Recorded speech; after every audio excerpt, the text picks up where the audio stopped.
السلام علیکم محترم پیاری بہنوں، آج کی اس ویڈیو میں آپ کے لیے لے کر آیا ہوں گھریلو خواتین کے لیے 4 بہترین دیسی نسخے۔ پیاری بہنوں، اگر آپ کی کمر میں درد رہتا ہے، چہرہ سیاہ اور پھیکا ہے، اولاد نہیں ہو رہی یا گھر میں چوہے بہت پریشان کر رہے ہوں تو یہ ویڈیو آپ کے لیے بہت مفید ہے۔ ان نسخوں کو آزما کر لاکھوں بہنوں نے فائدہ اٹھایا ہے۔ محترم پیاری بہنوں، ویڈیو کو آخر تک ضرور دیکھیے گا اور اپنے گھر والوں کے ساتھ بھی شیئر کریں۔ تو چلیں شروع کرتے ہیں۔ جن خواتین کی کمر میں درد رہتا ہے وہ روزانہ یہ سادہ سا نسخہ استعمال کریں۔ رات کو سونے سے پہلے 1 گلاس گرم دودھ میں 1 چمچ گڑ اور آدھا چمچ سونف ملا کر پئیں۔ اس کے ساتھ اجوائن اور مٹی کا تیل ملا کر کمر پر ہلکا سا مالش بھی کریں۔ مسلسل 7 سے 10 دن تک استعمال کرنے سے کمر کا درد بہت حد تک ختم ہو جاتا ہے۔ دوسرا بہت اچھا نسخہ ہے چاند جیسا سفید چہرہ بنانے کا۔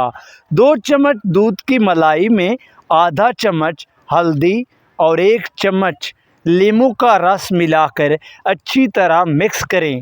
اس مکسچر کو چہرے پر لگائیں، 15 منٹ لگا کر رکھیں اور پھر ٹھنڈے پانی سے دھو لیں۔ رات کو سونے سے پہلے استعمال کریں۔ 15 دن کے اندر آپ خود فرق محسوس کر لیا کریں گے۔ تیسرا بہت اہم نسخہ ہے ان بہنوں کے لیے جنہیں اولاد نہیں ہو رہی۔ پیاری بہنوں، شہد میں عرق بادیان ملا کر صبح خالی پیٹ 1 چمچ لیں۔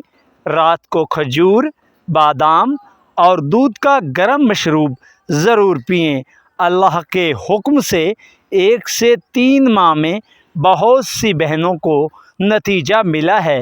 البتہ ڈاکٹر سے مشورہ ضرور کریں۔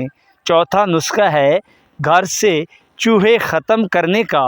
اگر آپ کے گھر میں چوہے زیادہ ہیں اور آپ کو پریشان کر رہے ہوں تو کالے لونگ کو تیل میں بھون کر گھر کے کونوں میں رکھیں۔ اس کے ساتھ پیاز کے ٹکڑے بھی رکھ سکتے ہیں۔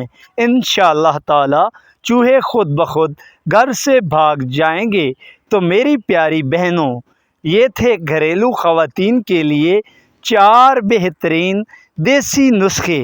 پیاری بہنوں، اگر آپ کو یہ ویڈیو پسند آئی ہو تو دل سے لائک ضرور کریں، چینل کو سبسکرائب کر لیں اور بیل آئیکن کو دبا دیں تاکہ ہماری اگلی آنے والی ویڈیو کا نوٹیفیکیشن آپ تک پہنچ پائے۔